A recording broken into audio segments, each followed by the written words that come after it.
Thank you. I'm really grateful and excited to be here and having everything coming full circle. I think Colin's class, the Knowledge, Ethics, and Environment, I took in my second year at McGill, and that led me into the McGill School of Environment, which eventually led me to Women'G and back here. So it's pretty wonderful. I would like to acknowledge the territory of the Mohawk and thank them for their hospitality. Zene Hotie, Alanna Quock Ushie, Tahltan Klinkit Hochi Yatse, Tsieki Datseni Yasini, Karlik Hotzi Kime Tlasal. Greetings, my name is Alanna Quock. I come from Tahltan and Tlingit people. I am of the Raven clan and the Karlik family. My father is the late Raymond Quock, and my grandmother is Susie Karlik, and great-grandparents are Helen Ward and Harry Karlik. I am currently working with my own First Nation, the Tahltan central government, on their land use plan, which has also recently turned into a proposal to establish 3 Indigenous protected and conserved areas in Tahltan territory through the land use planning process. So I am grateful for Tahltan central government granting me the permission to speak about these projects while they're very much in process. I'm hoping this works on here. So I'll take us back to the other side of the country. We are in the northwest of BC, so when Colin showed the map of treaties in Canada, there was a gap in the northwest of BC, and we are in that gap. So Tahltan has never entered into treaty negotiations. I am not sure that we ever will. So the Tahltan central government is the central administrative governing body for the Tahltan and Iskut bands. So Tahltan central government's purpose is, amongst other things, to define and protect Tahltan inherent Aboriginal rights and title. And that is titled to 95,933 square kilometers. That's 11% of BC. And it's the Stikine River watershed. So this is the Stikine River watershed and all the surrounding watersheds. We have, as I will talk to later, we have extreme mining pressure in the territory. 25% of BC exploration by expenditures occurs in Tahltan territory. That's 4% of Canadian expenditures for exploration and 0.6% in the world. I'm providing a lot of context because I think the context of Tahltan's experience really has what allowed us to get to the point of seriously considering the establishment of the IPCAs. So in 1910, James Tate, who was mentioned in an earlier presentation, was an outfitter in Tahltan territory, but also an activist in the Indian rights movement and later an ethnographer. He came to Tahltan territory and told them of the Indian rights movement, and it was very opportunistic, but it has this declaration that was signed in 1910 that he physically brought from Tahltan territory to Victoria when he was leaving in October after his guiding trips, remains the guiding principles for Tahltan governance, and it's basically the claim of sovereign right to all of the country of our tribe. In 1987, the Tahltan Tribal Council developed this resource development policy statement, which also remains guiding principles. So with our land use plan, we have reviewed this, and it remains what is guiding us to move forward. And this is what has also allowed us to enter into negotiations with companies, with the province, as development has moved forward in our territory. If anyone's interested, I can provide this. I'm not going to read it in the interest of moving forward. So Tahltan capacity is very high. We have a very educated membership. We have a large membership, so there's around 5,000 Tahltans, 1,000 of which live within the territory. The Tahltan Ancestral Study is a very strong foundation for the work that we're doing now, and what has allowed me to come in just since this fall and move very quickly forward to developing a draft of a land use plan that we'll present in June. So this is work that was done with Tahltan elders in the 80s and has been translated into a GIS database. There's over 8,000 points, and we were able to take that database and very quickly generate maps from it. And it remains the foundation of all work that is done in the territory in response to projects that are proposed, and is being integrated directly into the land use plan work that we're doing. The threat team that has been mentioned is the Tahltan Heritage Resources and Environmental Assessment Team. This is a team of Tahltan consultants and other consultants who have supported Tahltan central government in responding to referrals within the territory. That team is now being brought into the Tahltan Lands Department. So I'll just skip the middle part quickly and go to that. The Tahltan central government has grown from 3 staff to a staff of 3 to almost 30 in less than 5 years. So we are bringing the threat team into the lands department, and I'm working closely with Christine Craik, who's the lands director, and continuing to build the capacity within the government itself to not just have consultants that are brought in. So Tahltan also has government-to-government agreements with British Columbia. In 2011, the NTL Negotiation Framework Agreement, so the NTL is the Northwest Transmission Line. That is the project that has basically opened up all other projects. It was basically brings power into the territory and is powering the Red Chris mine. So in 2013, the Shared Decision-Making Framework Agreement, which is a reconciliation agreement, was signed with the government. This is kind of the basis of shared decision-making within the territory with the province. And in 2017, the government-to-government Red Chris Management Agreement. And then last year is the Bruce Jack Mine Revenue Sharing Agreement. So this just shows the strength of our government-to-government relationship with the province.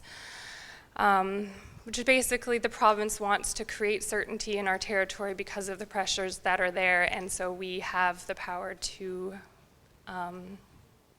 move forward with that. And I think an aspect that I didn't include on here is the Chilcotin decision of 2014 that basically did grant, or through the courts,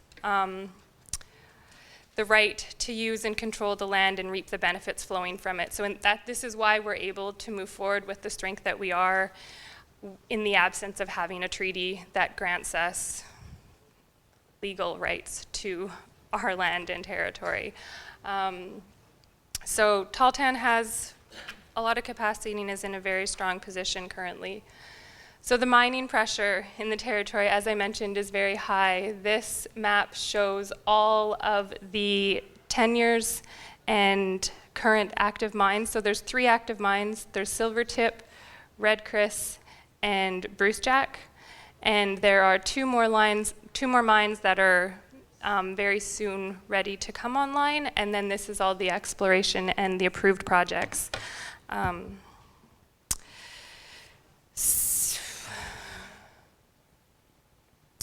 And that is Red Chris, which is in a quite sacred area. Tahltan fought Red Chris for as long as it could, and then ended up entering into an agreement. So there is an impact benefit agreement for Red Chris, and the NTL as well. So the NTL brought power up this corridor. This is the highway. So brought it up to basically Iskut. Here in Red Chris is just outside of Iskut. So now this corridor is powered, and that provides access to a lot more of the territory. Above that, it's diesel, but there is quite a lot of hydroelectric as well. So this is the process for the land use plan. We started with using the province's land management units, and very quickly it was clear that those land management units that were developed don't work for Tahltan, and we talked about what the communities are, what are the neighborhoods, what are the districts, what is this land when Tahltans talk about this territory, what are they talking about? So these are I would say these are the maps that I would ask that photos not be taken for the next 3, because they're very much in process. So these are the management units that we've come up with for the territory. We have 19 smaller areas and 6 main districts. And this was all done with Tahltan experts in the room, along with the TAS data and other data that we've layered on top of that.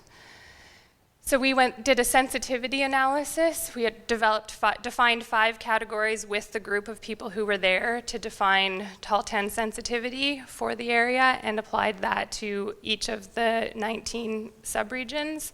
And then we also defined Tahltan suitability. So from a Tahltan perspective, whether an area was suitable for development or not.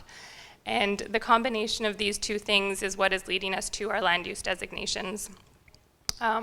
This is just the first stage of that, so we'll have another technical session at the end of this month to make sure that what we've captured covers all of the considerations that Tahltan want to see included.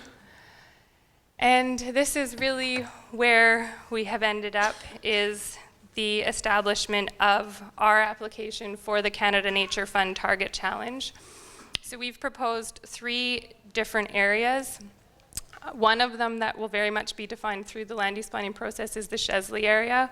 When we layered the TAS data, wildlife data, Tahltan knowledge, the Tahltan ancestral study, this area very quickly became apparent that this calls for protection. And it is caribou habitat and also salmon bearing. So the pink lines are the salmon bearing habitat, or salmon habitat, salmon bearing streams, and the light green is caribou habitat. The pink is Tahltan sacred sites. So this area down here has already been designated for protection under the Clapan plan. So that was a plan that was jointly developed with the province. And just very high-level management directives have been given. We want to see further definition of Tahltan stewardship for this area. And when we were originally only going to apply for the Chesley area, so the area up here. When we brought this to the community, they said, please include the Clapan. We want to see more than what is currently in the joint process with the province come out of that. And the plan with the province is only a 20-year time frame for protection. So, and that the reason for that was to allow the next generation to make decisions. But 20 years isn't that long, so we would like to at least strengthen what Tahltan stewardship of this area is, and what protecting this area actually means from a Tahltan perspective, and how we can use it. And another important thing is that the white is existing protected areas. So 25% of Tahltan territory is already protected. It's parks, and Tahltan have been excluded from those parks. So Tahltan aren't able to use a large area of the territory because of the existing parks that are there. So we want to work to change that and also define what protection means for us. So Ice Mountain, this area, I forgot to mention, in the 10 years map, this is an existing project. So this is the Spectrum project, Skeena Resources, and Tahltan have said this project will never go forward. Ice Mountain is sacred to us, and we will never support a project here. Skeena Resources is a good company. They are willing to relinquish their tenures, and we're just trying to figure out how. So we were actually asked to include this area within our proposal because it was seen as a way to give leverage to move this discussion forward. And we were asked, I believe, from the province to include this. So it's really interesting and exciting that we're able to kind of start looking at how we're actually going to not just bring this area into the existing park, but also possibly redefine the whole park as a Tahltan protected area under Tahltan definition. And that's 4,800 hectares.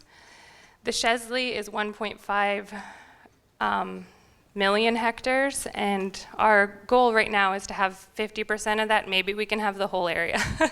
We'll see. But we had to put specific targets within the proposal application, so this was just kind of saying, we'd like to define this all just holistically through our land use planning process. There are areas outside of these three that will probably want to have some level of consideration, but in the interest of meeting the proposal criteria, we just identified these three.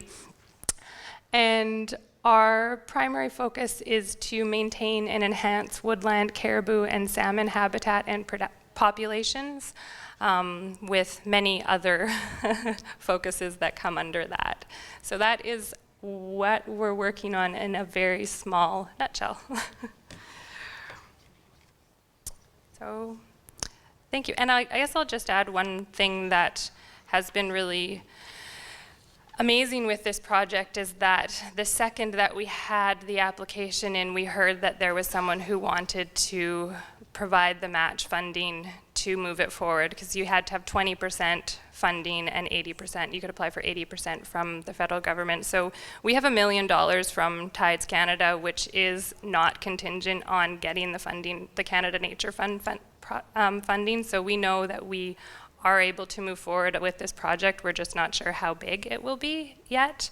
And Tides Canada has brought 2 other organizations on board with us. The Boreal Conservancy has provided funding for our first year with the potential to add more later on. And the Wilberforce Foundation, which is working on the Yellowstone to Yukon corridor, has also provided $110,000 US per year for 4 years. So we have, thank you. It was started as a small proposal that's very quickly turned into a huge project, and it's really exciting, so thank you.